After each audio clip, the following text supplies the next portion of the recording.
Hi, let's talk eye contact.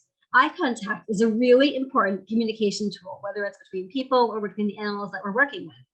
Now, with people, direct eye contact is typically pretty common. We're pretty comfortable with direct or sustained eye contact.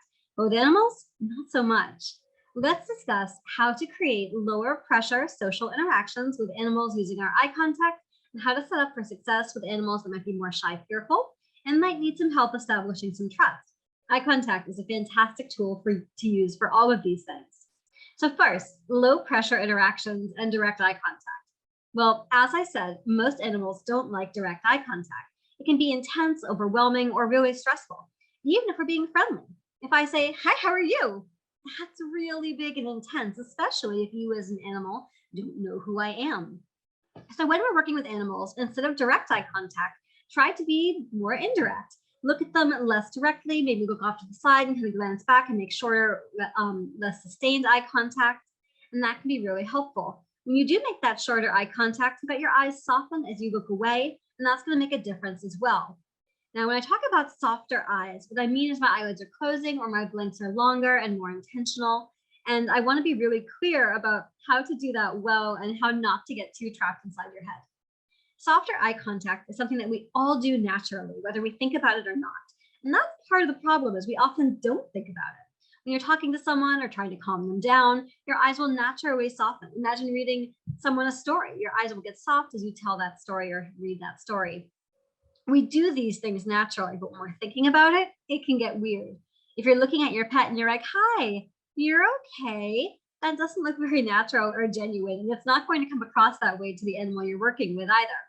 So instead, what I want you to do is think about the situations and start paying attention to situations where your eyes naturally soften and become more warm and closed. And that's what you're looking for is that slow, natural progression with your eye contact. Now, let's say you're working with a shy, fearful animal. That's where it's going to make a really big difference. And in fact, when I'm working with a shy, fearful animal, I always start off with what I call the blinking game as a way to establish some baseline trust. Now, the reason this works is you're not going to close your eyes around someone or something you don't feel comfortable with. In fact, if you are in an environment where you're unsure, you're going to blink as quickly as possible. You can't even count it or track it. It's normal, very fast, everyday blinks. But as you get more comfortable, your blinks will get longer and a bit more defined. The same thing happens with animals we're working with as they get more comfortable. So when you start the blinking game, you'll start off by doing those slightly longer, more intentional blinks at the animal you're working with. And slowly, what you'll see is their blinks will start to go from a natural blink to a slightly longer blink as well, where it may not be quite as long as yours, but it's a little bit longer than it was. And the longer that you keep your eyes closed, the longer they'll start to keep their eyes closed for. Until you finally reach a point where both of you have your eyes closed and you're just peeking to see if someone's opened their eyes yet, and you'll see them do the same thing. You'll peek again.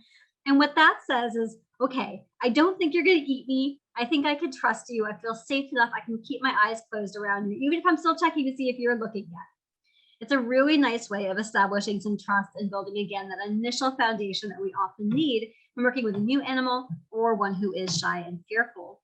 Hope this helps. See you next time.